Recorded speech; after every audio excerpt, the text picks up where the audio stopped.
Assalamualaikum warahmatullahi wabarakatuh.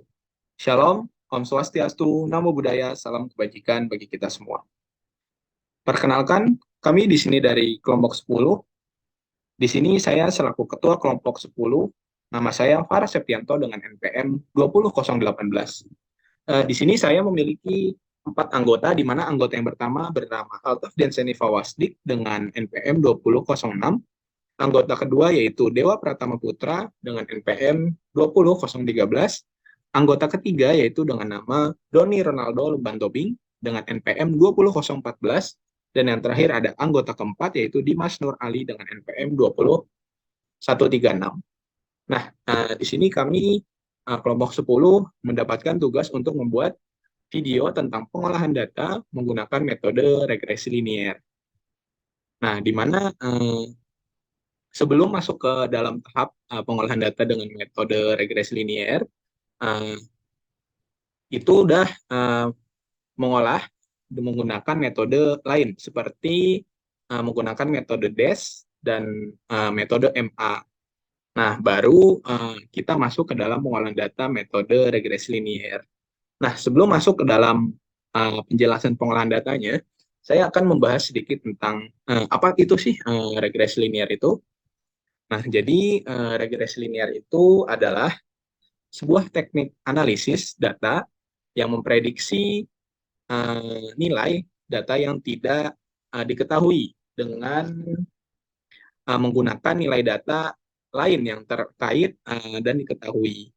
Secara matematis, memodelkan variabel yang tidak diketahui atau tergantung dan variabel yang dikenal atau independen sebagai persamaan linier.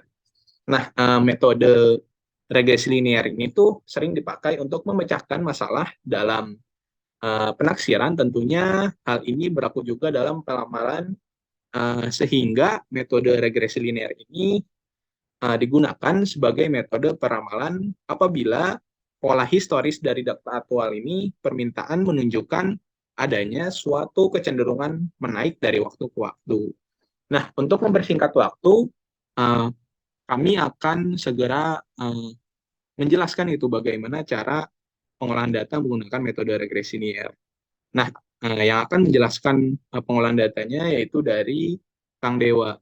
Nah, kepada Kang Dewa, waktu dan tempat kami persilakan. Ya, baik. Eh, Setelah ada penjelasan mengenai apa itu metode regresi linear dan perhitungan-perhitungan sebelumnya, langkah selanjutnya yaitu kita ke perhitungan pada metode regresi linear itu sendiri ya. Kemudian di sini ada variabel X yang menunjukkan periode waktu. Di sini ada variabel Y itu menunjukkan demand atau permintaan aktual. Terus di sini ada X itu berarti waktu dikalikan dengan demand itu sendiri. Dan X kuadrat itu periodenya dipangkatkan 2. Kemudian di sini ada forecastingnya ya, atau hasil dari peramalan metode ini. Kemudian di sini ada Y-min Y-aksen atau demand dikurangi dengan forecasting itunya. Terus ini demand dikurangi forecasting terus dikuadratkan yang nantinya akan menghasilkan MSE. Langkah pertama yaitu kita tentukan demand yang sudah, nah demand di sini sudah didapatkan ya dari asisten praktikum yang telah ditambahkan dengan NPM ketua kelompok.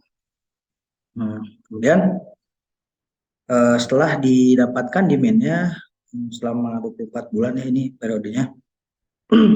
Kemudian di sini dijumlahkan, itu 300 jumlah dari periodenya, terus ini jumlah dari demand-nya.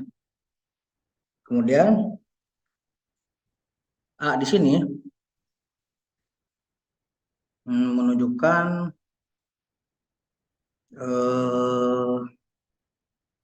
persamaan garis lurus, itu intercept persamaan garis lurus. Terus B di sini kan, B di sini menunjukkan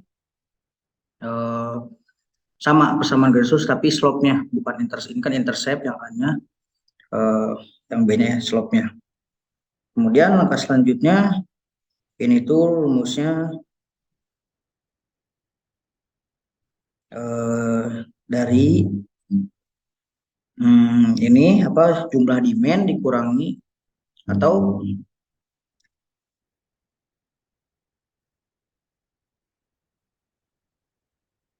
nah bisa dilihat ini rumusnya ya. Ada di tampilan ini. Kemudian ini dikalikan antara periode dengan demand itu sendiri menghasilkan sebagai berikut. Kemudian bisa langkah selanjutnya bisa di scroll aja ke bawah. Nah, dapatkanlah seperti ini untuk hasil dari perkalian demand dan periode itu sendiri. Nah, ini kuadrat dari periodenya. Nah, kemudian ini data forecasting atau data peramalan pada metode ini yang dirumuskan bisa dilihat. Nah, dari nilai A ditambahkan atau nilai B, nilai A ditambahkan nilai B dikali dengan periodenya gitu. Ini kan periode pertama yang saya contohkan, maka dikalikan dengan 1. Enter, bisa jangan lupa ya di kunci. Karena kalau nggak dikunci nanti akan acak-acakan. Bisa langsung aja scroll ke bawah. Nah, ini jumlah dari forecastingnya. Nah, ini hasil pengurangan dari demand dikurangi dengan forecastingnya ya, tadi. Bisa di scroll juga ke bawah, hasil sama dan sama. Nah, ini kuadrat. Sebenarnya gunanya itu untuk agar bernilai ini tidak ada nilai negatif gitu. Nah, ini sama aja sih, bisa di scroll ke bawah juga. Kan hasil kuadrat dari ini, dari demand dikurangi dengan forecastingnya. Scroll ke bawah hasilnya. Nah, ini jumlahnya. Nah, nilai tabel ini, yang ini, itu penentuan dari nilai MSE-nya. Dari tujuan dari mengapa sih kita dibuat metode ini gitu. Metode regresi ini untuk apa gitu. Outputnya untuk apa. Outputnya itu nilai MSE-nya.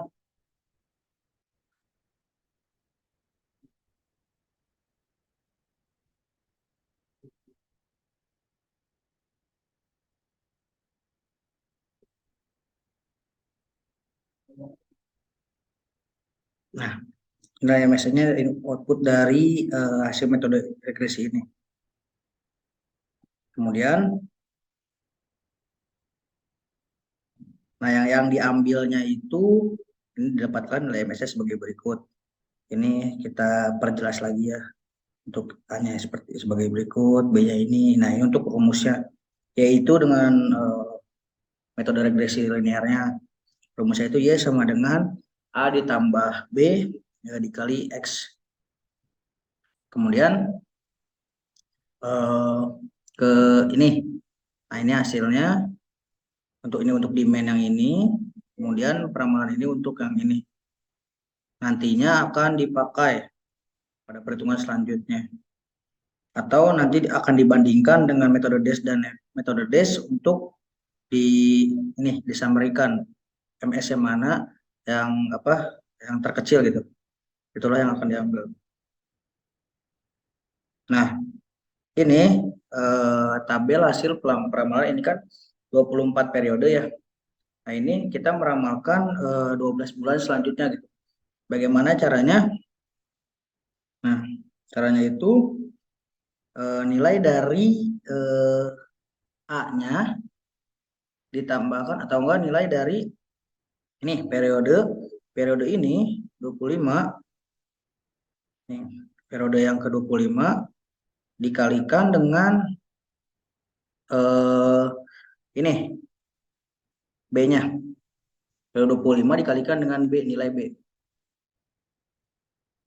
Kemudian ditambahkan dengan nilai A-nya. Berikut rumusnya.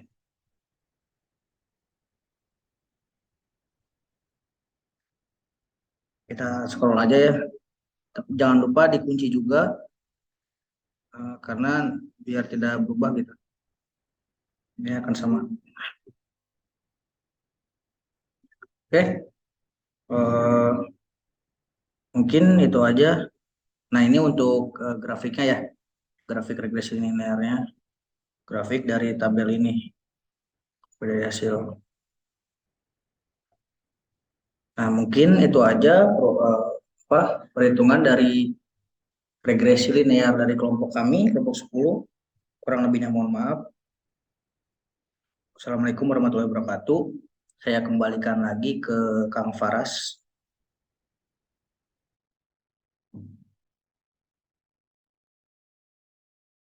Terima kasih Kang Dewa yang telah menjelaskan pengolahan data dengan menggunakan metode regresi linear.